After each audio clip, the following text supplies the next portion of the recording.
So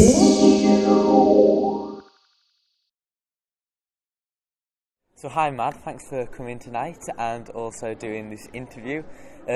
So first question, did you enjoy your time at college? Yeah, I had a really good time at college. I went to Caedmon and then I went to what was then Whitby Community College and did GCSEs and A-levels, really enjoyed it, and it set me up well for what I'm doing now at university. Alright, what skills and qualities do you think you learnt when you at college, in the GCSE and in the sixth form? Yeah, no, that's quite hard. I learned a lot. I think I learned how to communicate with people quite well. I got to do a lot of presentations and a lot of public speaking and did assemblies and things like this, so I think that's helped me quite a lot in my confidence, and that's why I'm confident enough to do things like what I'm going to do tonight. And talk to big audience of people, which is really important. I also learned how to be sort of a confident leader. I learned that I was good enough to sort of guide people and lead people and how to do that, so that was quite a good thing. What A-levels did you do? I did German AS and then maths, further maths and chemistry. So I guess that set you up well. You do geology for people who don't know. So you went to Imperial College London, which is obviously an incredibly prestigious university and is known all around the world. But London is a very big city, and a lot of people in Whitby will be scared about moving there. It's in comparison with Whitby, it's obviously a huge place. What advice would you have for them?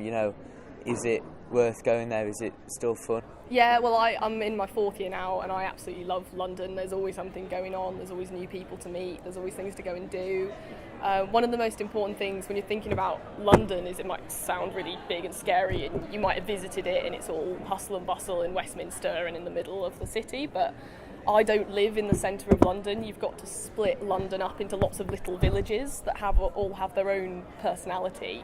So Imperial College London, where I am, is in South Kensington, which is right next to all the museums and the Royal Albert Hall, so that has its own little feel to it. And then I live 20 minutes west of there in Fulham, so that has its own little culture and its own world, and its own football club. I see Joly smiling there. So I think a lot of people will recognise it from stuff like football clubs and Kensington, Chelsea, famous places. So you're in your fourth year doing geology, so what do you plan to do next? Is it just a 4-year course? Yes, it's a 4-year course. It's an integrated master's course, so we do master's level things as well as having done 3 years as a BSc as well. So we do a bit of higher level stuff. Afterwards, I want to do a PhD, so I'm applying to PhDs at the moment. I want to stay in geology and I want to be an academic because it seems like a really hard lifestyle, but a really fantastic lifestyle because you're genuinely working on science that nobody else has worked on before, and trying to figure out things that nobody understands, and I just think that's fab. That would be my absolute dream. Geology isn't an A-level course that they do at college, or in fact a lot of schools. So for people in year 12, year 11 possibly, and even year 13 at the latest, when considering what course you apply for, and obviously there's a lot of courses that we perhaps wouldn't understand, like geology. What advice would you give for deciding what course to do? That's a really important thing actually, because deciding what you're going to do and where you're going to focus your energy is so important in succeeding. And a university course is expensive these days, so that's quite a big deal, so you need to think about it really carefully. I'd say the most important thing would be not thinking about the title of the course, but really dig into what you're going to be doing on a daily basis, really understand what that course is about, because you might read mechanical engineering and think, oh yeah, that sounds awful or that sounds great, but you really need to understand what that means. And you can do that by getting to as many open days and as many things as you can, reading. There's so much on the internet about it. Email the course supervisors. There's always a contact email on their web pages, talk to them, because they're there to help you.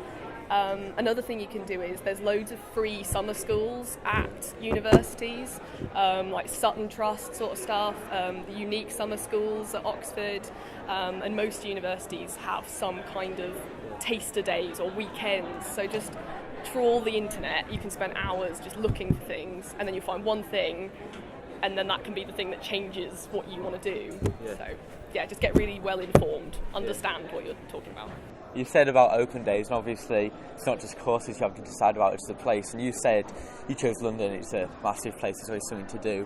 What was your reserve, and why did you pick London as the best? Was it Imperial, the prestige of the university, or? Yeah, so my reserve was Southampton, because I really like Southampton. They have an amazing oceanography centre there.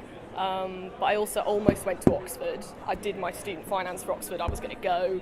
And then I decided that as a place, I didn't really want to live there. Yeah. And that the course, there was only 30 people on the course each year. And I wanted a bigger community than that, which you get at Imperial. I really liked all the history and all the sort of prestigiousness and the high quality of research going on. But I realised I could get that at Imperial as well.